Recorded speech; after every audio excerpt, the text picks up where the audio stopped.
अगर अचानक एक चलता हुआ प्लेन हवा में उड़ते उड़ते आपके आंखों के सामने गायब हो जाए तो आपका रिएक्शन क्या होगा? 8 मार्च 2014 रात के 12:42 पर MH370 मलेशियन प्लेन 227 पैसेंजर लेकर कुआलालंपुर से बीजिंग चाइना के लिए रवाना होता है।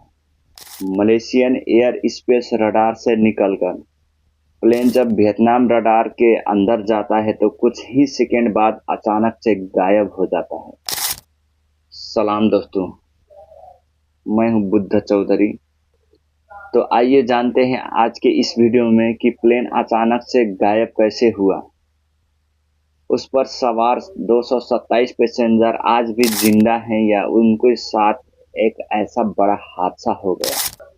उसके बाद में मलेशियन सी छोड़कर प्लेन साउथ चाइना सी में चली जाती है।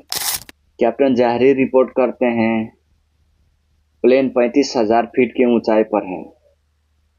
सब कुछ नॉर्मल चल रहा है। 11 मिनट बाद जब plane Vietnam air traffic control के अंदर जाता है तो वियतनाम एयर ट्रैफिक कंट्रोल कहता है मास 370 कांटेक्ट हो चिन मिन 120.9 गुड नाइट। 370 इसे रिपोर्ट करते हुए जवाब देते हैं कैप्टन जहरी गुड नाइट मास 370। यहाँ तक तो नॉर्मल चल रहा था, बाद में प्लेन अचानक से गायब हो जाता है और ये बन जाता है वर्ल्ड का सबसे बड़ा एयरप्लेन मिस्ट्री।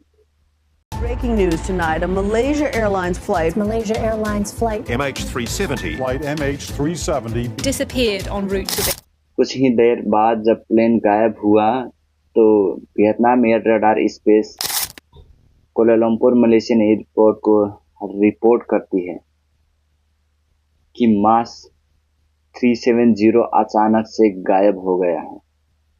सुबह के 6:32 प्लेन को जिस समय पर प्लेन को लैंड कर जाना चाहिए था उस समय जब प्लेन लैंड नहीं किया तो तुरंत सर्च ऑपरेशन शुरू किया गया। 4 दिन बाद पता चला जब प्लेन वियतनाम रडार से गायब हुआ तो उसे आखिरी बार एक मिलिट्री रडार में देखा गया था। 34 शिप 28 एयरक्राफ्ट 7 देश मिलकर प्लेन ढूंढने की सर्च ऑपरेशन शुरू किया गया, लेकिन सर्च ऑपरेशन हफ्तों तक चलने के बावजूद भी उन्हें कुछ भी नहीं मिला और सर्च ऑपरेशन को बंद कर दिया गया।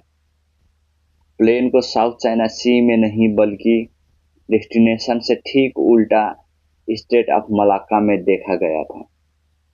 उस प्लेन ने बार बार एक सैटेलाइट से कम्युनिकेट करने की कोशिश की थी। बार बार लॉगिन करने की कोशिश की जाने की वजह से उन्होंने सिर्फ लॉगिन करने की कोशिश की थी। प्लेन ने कोई अपने लोकेशन का डेटा नहीं भेजा था। प्लेन ने 7 बार कनेक्ट करने की कोशिश की थी। आप ये जितना सर्कल देख रहे हैं ये दिखाता है कि किस टाइम पर प्लेन ने कम्युनिकेट करने की कोशिश की थी। ये जो 7 सर्कल है दिखाता है कि लेटेस्ट टाइम प्लेन ने जब सैटेलाइट से कम्युनिकेट करने की कोशिश की थी। आप देख सकते हैं कि सर्कल कितना बड़ा है। यह सर्कल दिखाता है कि प्लेन इस एरिया में हो सकता है या इसके अंदर हो सकता है या इसके बाहर भी हो सकता है। सर्च ऑपरेशन शुरू किया गया। महीनों के सर्च ऑपरेशन के बाद अप्रैल 2014 को सरफेस सर्च ऑपरेशन बंद कर दिया गया। क्योंकि प्लेन क्रैश हुआ है तो ऑफिशियली है कि प्लेन समुद्र में डूब गया होगा।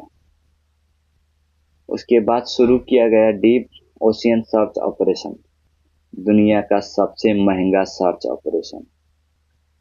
यह सर्च ऑपरेशन हफ्तों महीनों तक नहीं बल्कि सालों तक चला, लेकिन कुछ भी नहीं मिला। 3 साल बाद $160 मिलियन स्पेंड करने के बाद इस सर्च ऑपरेशन को बंद कर दिया गया। 2015 में प्लेन का एक टुकड़ा मिला। रियूनियन आइसलैंड में प्लेन का राइट विंग फ्लैपरोन मिला था। उसके बाद में 2018 में ओशियन इन्फिनिटी ने एक नया कॉन्ट्रैक्ट साइन किया। मलेशियन सरकार के साथ नया कॉन्ट्रैक्ट साइन किया कि प्लेन को हम नहीं ढूंढ पाएंगे तो हम कोई चार्ज नहीं करेंगे, नो फाइन नो फी। फिर सर्च ऑपरेशन शुरू किया गया। उनके पास बहुत ही एडवांस अंडर वाटर सर्विलेंस था। सर्च ऑपरेशन महीनों तक किया गया, लेकिन भाग्यवश वो भी अपने मिशन में फेल हो गए। बाद में मलेशियन पुलिस ने एक इन्वेस्टिगेशन शुरू किया गया पैसेंजर और पायलट के बारे में। उन्हें लगता था कि प्लेन को हाईजैक किया गया था, क्योंकि प्लेन को 180 डिग्री में टर्न करना ऑटो पायलट नहीं कर सकता था। इसे जानबूझकर पायलट ने टर्न किया होगा। सबसे पहले कैप्टन जहरी के बारे में पुलिस ने डिटेल्स इकट्ठा करना शुरू किया। कोई कहता था कि कैप्टन जहरी का मानसिक स्थिति कमजोर था, लेकिन कैप्टन जहरी मलेशिया एयरफोर्स की सबसे एक्सपीरियंस सीनियर थे। इसे साफ साफ पुलिस ने नकार दिया कि उनके बिहेवियर में कोई चेंज नहीं था। अगर उन्होंने हाईजैक करने की कोशिश की होती तो उनके बिहेव में कोई चेंज हुआ होता। और सबसे बड़ा थ्योरीज निकल कर आता है कि MH370 पैसेंजर और क्रू मेंबर ऑक्सीजन की डिफिशियंसी के कारण बेहोश हो गए होंगे। प्लेन में कुछ गड़बड़ी महसूस होने के बाद कैप्टन जहरी ने प्लेन को टर्न करके मलेशियन एयरपोर्ट के ओर ले जाने की बहुत कोशिश की, लेकिन बीच में ही कॉकपिट में कुछ ऐसा बड़ा धमाका हुआ, एक्सीडेंट हुआ, जिस कारण की ऑक्सीजन की कमी हो गई और उस पर सारे सवार पैसेंजर और पायलट के साथ सारे बेहोश हो गए। उसके बाद में प्लेन ऑटो पायलट पे चलता रहा। प्लेन में जब तक फ्यूल रहा तब तक प्लेन ऑटो पायलट में चलता रहा। उसके बाद में जाके समुद्र में क्रैश कर गया। आपको क्या लगता है, प्लेन खुद से क्रैश हुआ होगा या प्लेन को हाईजैक किया गया था? अपना राय कमेंट में जरूर बताएं। मिलते हैं तब तक के लिए नेक्स्ट वीडियो में। जानेंगे अगले वीडियो में कि एक ऐसा इंसान जिसने अपने देश को जमीन के लेवल से आसमान की ऊंचाइयों तक पहुंचाने में कितना बड़ा योगदान दिया। मिलते हैं नेक्स्ट वीडियो में।